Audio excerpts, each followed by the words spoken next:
I'm Jerry Vanklin. Glad you can join me. Today, impartiality. Humanity needs to come up with something radical to avert the worst climate breakdown scenarios. It makes us feel anxious.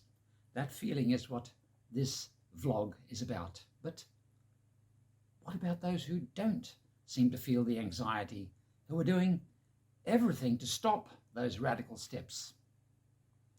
Our biggest danger is less that we won't know what to do than that we won't be able to agree, that we will get stuck in us versus them, environmental tribalism, tree huggers versus bean counters. A survey about Democrats versus Republicans in the United States shows that more than 40% view the opposing party as downright evil.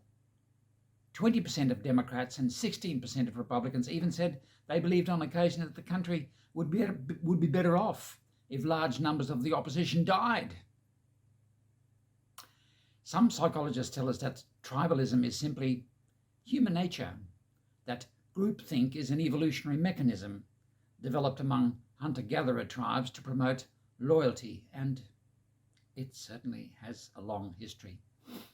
The Middle Eastern religions we Westerners have inherited all depicted their gods as favourable to their own tribe and implacably hostile to their enemies.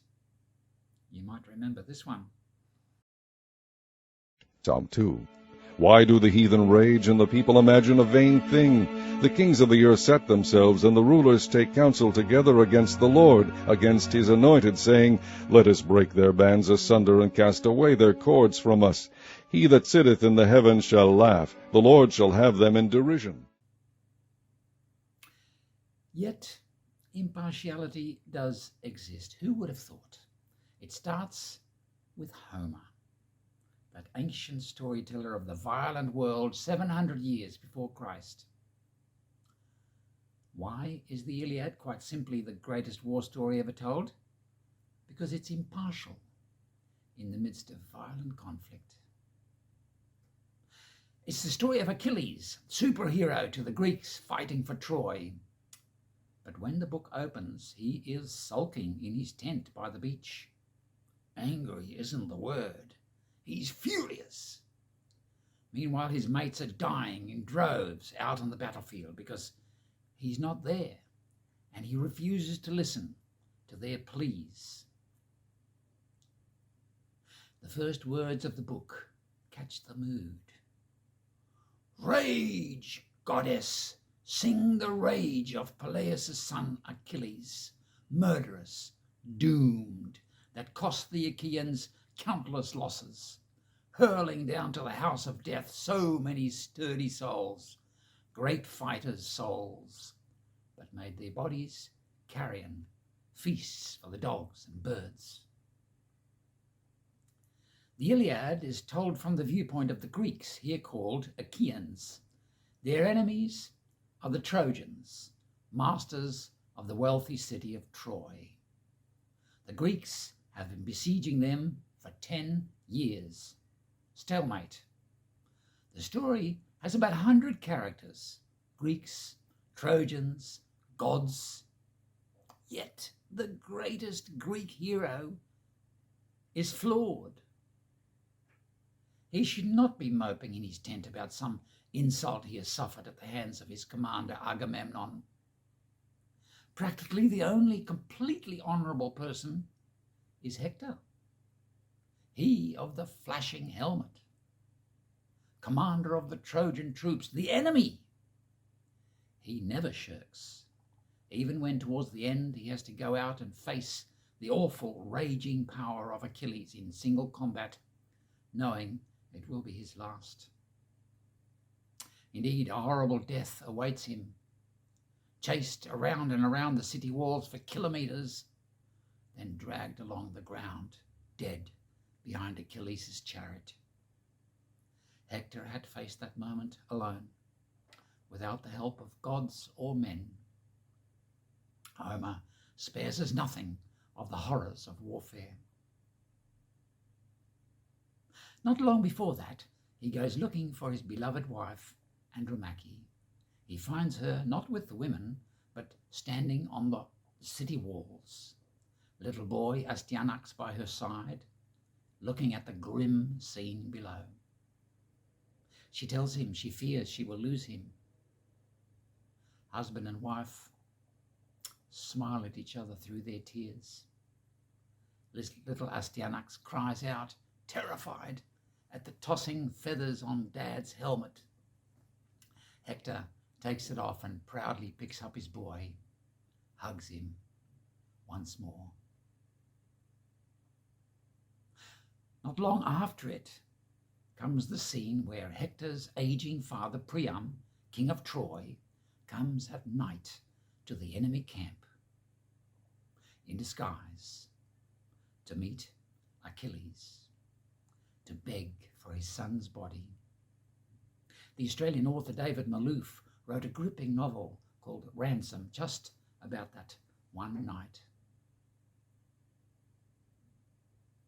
The majestic king of Troy slipped past the rest and, kneeling down beside Achilles, clasped his knees and kissed his hands, those terrible man-killing hands that had slaughtered Priam's many sons in battle, says Homer. The old man tells Achilles about those dead sons, then about Hector, whom you, Achilles, slew only the other day. I have endured, he says, what no one on earth has ever done before. I put to my lips the hands of the man who killed my son. Those words, Homer goes on, stirred within Achilles a deep desire to grieve for his own father. Taking the old man's hand, he gently moved him back, and, overpowered by memory, both men gave way to grief.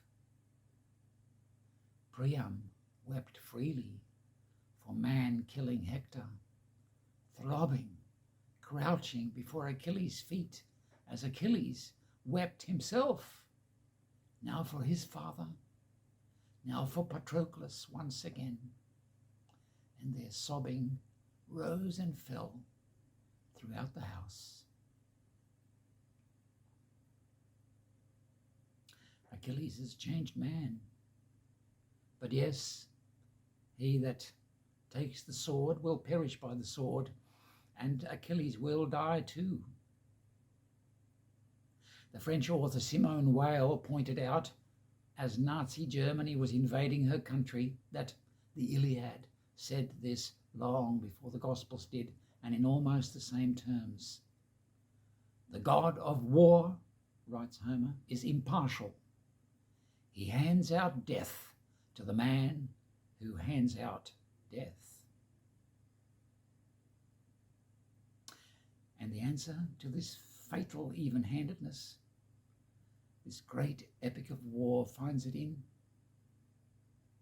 love. The love between Andromache and Hector, condemned to sorrow, is of astonishing purity. But the purest triumph of love, Simone Weil writes, the crowning grace of war is the friendship that floods the hearts of mortal enemies. Achilles offers his old visitor a meal.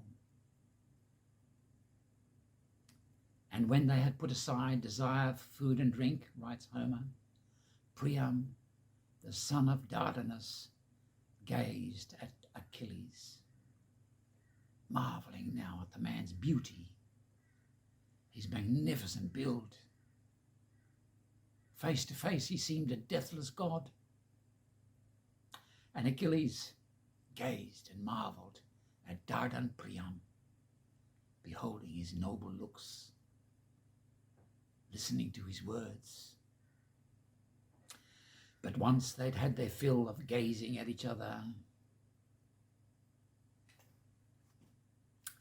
These moments of grace are rare in the Iliad, Simone Weil concludes, but they are enough to make us feel with sharp regret what it is that violence has killed and will kill again. Please, do yourself a favor.